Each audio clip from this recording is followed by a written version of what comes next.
Hello friend, नमस्कार। चलिए आप लोग को डायरेक्शन ऑफ सक्सेस क्लास में मैं स्वागत करता हूं। मैं उम्मीद करता हूं कि आप लोग अच्छे से होंगे और आप लोगों का पढ़ाई बहुत बेहतरीन तरीके से चल रहा होगा। चलिए हम लोग क्या किसके लिए, तो देखिए यहाँ पर बिहार बोर्ड क्लास 10 किसके लिए, तो क्लास 10 के लिए क्या सब्जेक्ट में क्या है, केमिस्ट्री है। ठीक है, आज हम लोग का टॉपिक क्या होगा, तो दहन होगा, जिसे इंग्लिश में कम्बसन कहते हैं। देखिए यहाँ पर दहन, आज का टॉपिक क्या होता है, दहन होगा। ठीक है, किसके द्वारा, किसके द्वारा, तो एक ही सर के द्वारा। चलिए हम लोग आगे बढ़ते हैं, हम लोग आज के क्लास को स्टार्ट करते हैं। ठीक है, यहाँ पर देखिए दहन है। चलिए ठीक है, तो यहाँ पर लिखिएगा दहन, लिखिएगा दहन, दहन जिसे हम इंग्लिश में क्या कहते हैं, कम्बसन कहते हैं। जब कोई पदार्थ ऑक्सीजन की उपस्थिति में जलकर ऊष्मा एवं प्रकाश देता है उसे हम दहन कहते हैं। लिखिए पहले तब समझाते हैं। लिखिए यहाँ पर, जब कोई पदार्थ ऑक्सीजन की उपस्थिति में ऑक्सीजन की उपस्थिति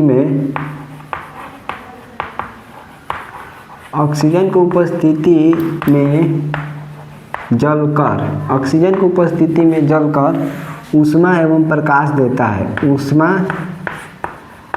एवं प्रकाश देता है उसे दहन कहते हैं।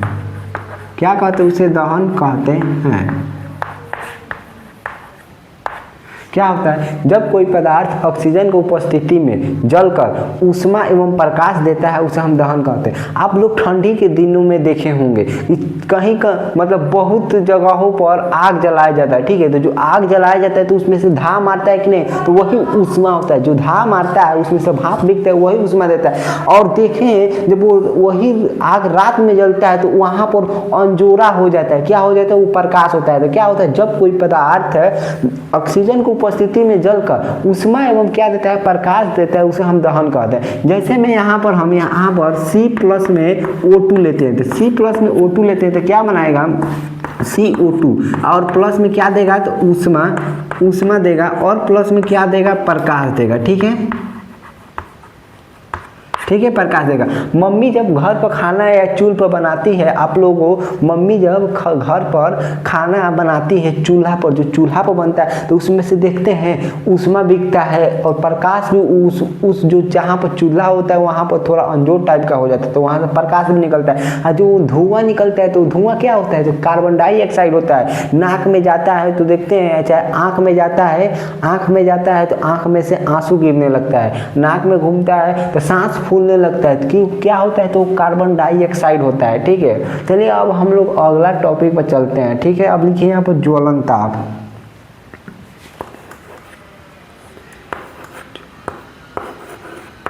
क्या होता है, ज्वलन ताप। इसे इंग्लिश में क्या कहते हैं, इग्निशन टेम्परेचर कहते हैं। जिस न्यूनतम ताप पर कोई पदार्थ जलना प्रारंभ होता है उसे हम ज्वलन ताप कहते हैं। लिख लीजिए पहले,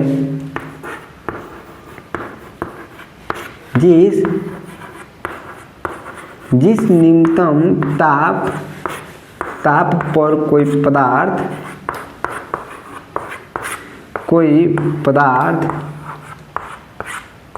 जलना प्रारंभ होता है, मतलब शुरू होता है। जिस न्यूनतम ताप पर कोई पदार्थ जलना शुरू होता है,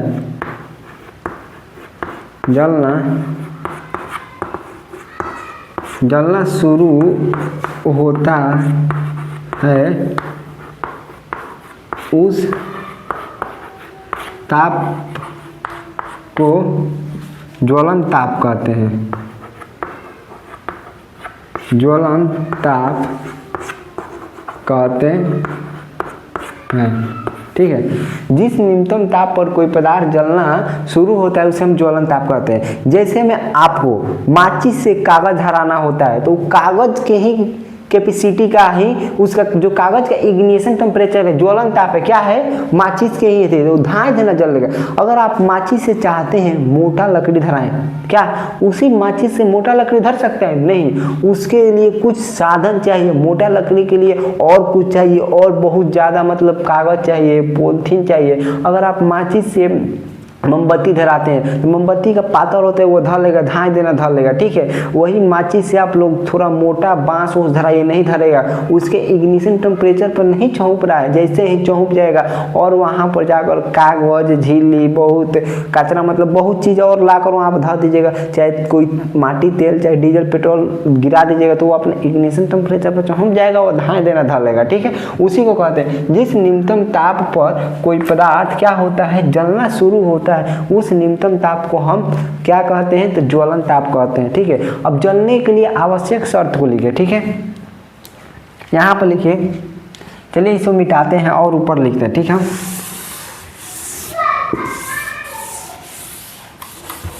पदार्थ को जलने के लिए आवश्यक शर्त मतलब क्या क्या शर्त है, ठीक है। क्या लिखा है क्वेश्चन में, दहन के लिए आवश्यक शर्त लिखिए, लेकिन सभी पदार्थ का ज्वलन ताप अलग अलग होता है। एक नोट में लिख लीजिए, एक दिया है,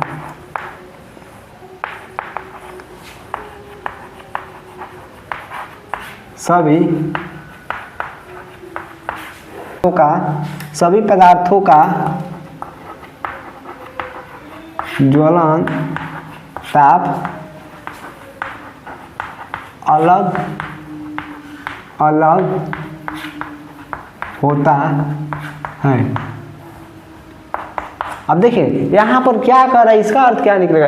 अब बताइए, जो कागज का ज्वलन ताप अलग हो जाएगा, मोट लकड़ी लीजिएगा उसका ज्वलन ताप अलग हो जाएगा, बांस लीजिएगा मोटा वाला उसका ज्वलन ताप अलग हो जाएगा, मोटा चैली लीजिएगा उसका ज्वलन ताप अलग हो जाएगा। वही कहा गया कि सभी पदार्थ का ज्वलन ताप अलग अलग होता है। अब लिखिए दहन के लिए आवश्यक शर्त,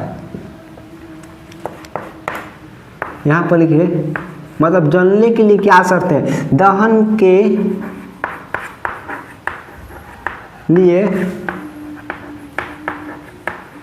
आवश्यक शर्त, मतलब जलने के लिए क्या क्या शर्त है, ठीक है, क्या क्या सोर्स होता है, ठीक है, जलने के लिए क्या क्या किन किन बातों पर निर्भर करता है, ठीक है। तो पहला लिखिए, पदार्थ दहनशील होना चाहिए, मतलब जलने वाला होना चाहिए। लिखिए पदार्थ कैसा है, पदार्थ दहनशील होना चाहिए। पदार्थ कैसा होना चाहिए, दहनशील होना चाहिए। दूसरा नंबर में लिखिएगा, पदार्थ को जलने के लिए, ठीक है, पदार्थ को जलने के लिए कुछ साधन होता है। अगर मानिए पदार्थ बहुत मोटा है, ठीक है, तो उसका ज्वलन ताप तक पहुंचने के लिए उसका साधन होना चाहिए। तो लिखिए पदार्थ के ज्वलन ताप तक पहुंचने के लिए साधन होना चाहिए। पदार्थ के ज्वलन ताप तक पहुंचने के लिए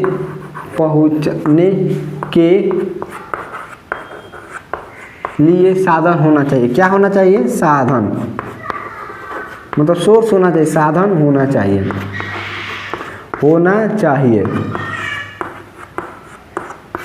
एक और लिख लीजिए। तीसरा नंबर क्या है, ऑक्सीजन की उपस्थिति में पदार्थ होना चाहिए। ऑक्सीजन की उपस्थिति में होना चाहिए। पदार्थ किसको रहना, ऑक्सीजन की उपस्थिति में, जो पदार्थ है उसको ऑक्सीजन की उपस्थिति में रहना चाहिए, तभी वो जल पाएगा। ऑक्सीजन के उपस्थिति में होना चाहिए, ऑक्सीजन की उपस्थिति में होना चाहिए, उपस्थिति में होना चाहिए। इन आपको नियमों का पालन करना पड़ेगा, तब पदार्थ आप लोगों का जल पाएगा, ठीक है। चलिए हम लोग और आगे चलते हैं, यहाँ पर हम लोग का टॉपिक आगे चलते हैं। आगे टॉपिक लिखिए। अब चलिए हम भोजन क्यों मतलब खराब हो जाता है, हम उसको लिखते हैं। क्वेश्चन में लिखिए,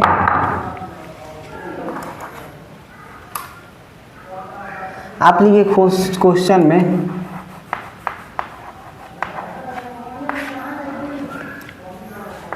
भोजन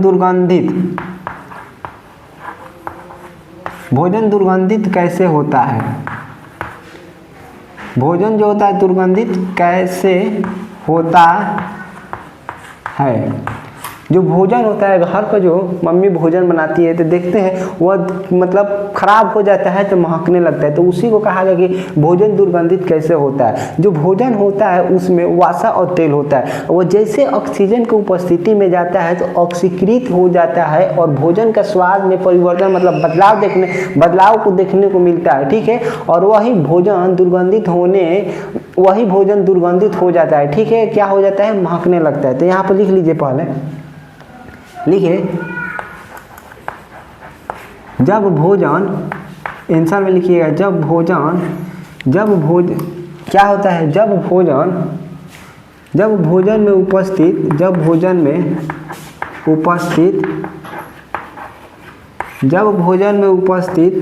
उपस्थित वासा, जिसे फेट कहते हैं, वासा एवं तेल क्या होता है, जब भोजन में उपस्थित वासा एवं तेल ऑक्सीजन के संपर्क में आते ही ऑक्सीकृत हो जाता है। मतलब ऑक्सीजन के संपर्क में आते ही संपर्क में आते ही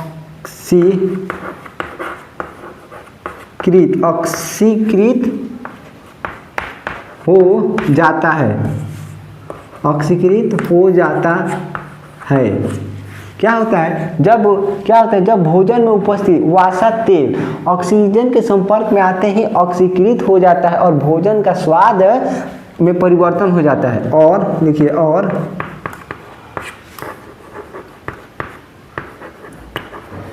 भोजन के स्वाद में मतलब परिवर्तित का मतलब उसमें बदलाव दिखाता है, ठीक है। भोजन के स्वाद में परिवर्तित हो जाता है।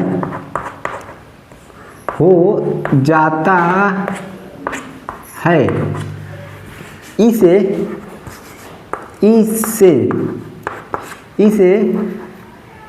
भोजन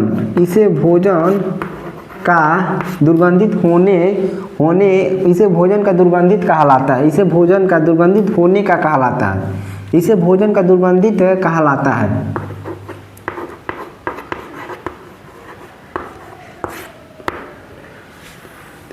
दुर्गंधित होने का कहलाता है। होने का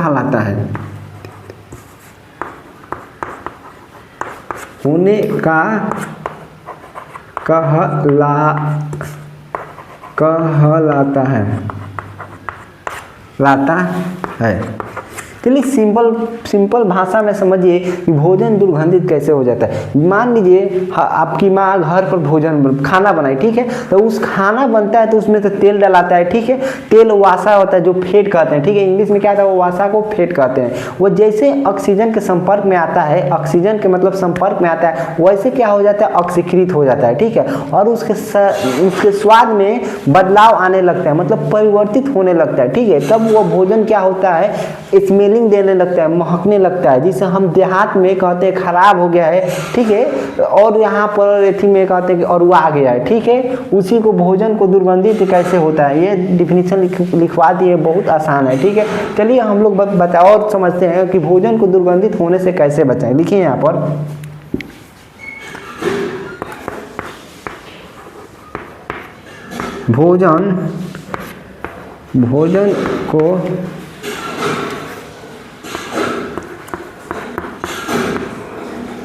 भोजन को दुर्गंधित होने से कैसे बचाएं।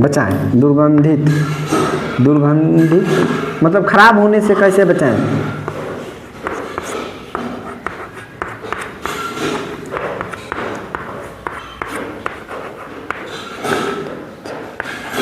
मतलब भोजन को खराब होने से कैसे बचाएं। आप फ्रिज में रखकर भोजन को खराब होने से बचा सकते हैं। वायुरोधक बर्तन में रखकर, जहां पर वायु ना हो, ठीक है, हवा ना हो, उसे वहां पर रख सकते हैं। एंटीऑक्सी मिलाकर आप लोग वहां पर भी एंटीऑक्सी पदार्थ को मिलाकर आप भोजन को सुरक्षा कर सकते हैं। तो लिखिए यहाँ पर क्या होता है, यहाँ पर 1 नंबर में लिखिएगा, वायुरोधक बर्तन में रखकर क्या होगा, वायुरोधक रोधक मतलब क्या होता है? रोकने वाला। वायुरोधक बर्तन में रखकर, बर्तन में रखकर। दूसरा नंबर में आप लिखिएगा फ्रीज में रखकर, डायरेक्ट लिखिए फ्रीज, फ्रीज में रखकर। तीसरा में लिखिएगा एंटीऑक्सीडेंट पदार्थ मिलाकर, भोजन में एंटीऑक्सीडेंट पदार्थ मिलाकर। क्या होगा? भोजन में एंटीऑक्सीडेंट पदार्थ मिलाकर, एंटीऑक्सीडेंट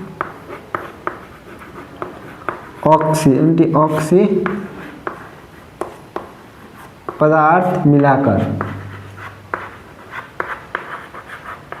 ठीक है, ये तीनों काम कर सकते हैं तो आपका भोजन अच्छे से मतलब सुरक्षा रहेगा। ठीक है, चलिए हम लोग और एक टॉपिक है, उस टॉपिक को देख लेते हैं। ठीक है, आप लोग इसको जल्दी जल्दी स्क्रीनशॉट ले लीजिए। ठीक है, इतना में कोई प्रॉब्लम नहीं ना है, बताइएगा। कोई भी प्रॉब्लम होगा तो आप लोग कमेंट बॉक्स में जरूर बताइएगा। ठीक है, हम इसका सोल्यूशन आप लोगों को जरूर देंगे। ठीक है, चलिए हम लोग और आगे चलते हैं। अगला टॉपिक हम लोग का संक्षारण है।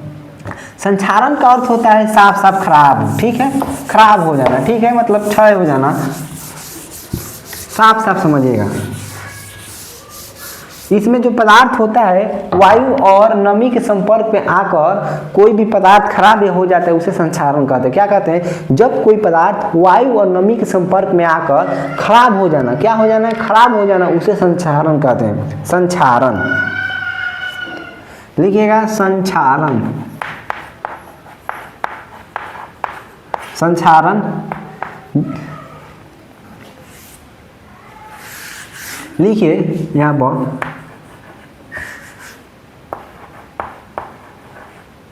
वायु एवं नमी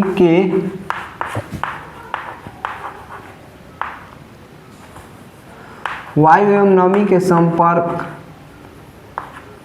वायु एवं नमी के संपर्क में किसी पदार्थ का खराब होना संक्षारण कहलाता है। वायु एवं नमी के संपर्क में किसी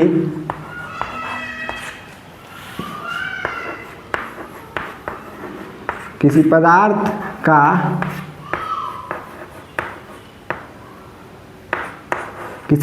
का खराब होना संक्षारण कहलाता है। होना संक्षारण कहलाता है। क्या होता है? जब कोई पदार्थ वायु और नमी के संपर्क में आ जाता है तो वो क्या होता है? खराब होने लगता है, उसी को संक्षारण कहते हैं। जैसे में देखते हैं जो लोहा होता है, लोहा को आप धरती पर रख दीजिएगा तो लोहा को धरती पर रख तो उसमें जंग लगने लगता है। क्या होता है? जंग, मूर्छा धरने लगता है। ठीक है, ठीक है, उसी को हम संक्षारण कहते हैं। ठीक है, जब कोई पदार्थ वायु और नमी के संपर्क में आकर खराब हो जाता है उसे संक्षारण कहते हैं। चलिए हम लोग आज के क्लास को यहीं पर रहने देते हैं। अगर जो भी आज के क्लास में गलती हुआ होगा माफ कीजिएगा। ठीक है, चलिए हम लोग कल के क्लास में मिलते हैं। जय हिंद, सी यू टुमारो।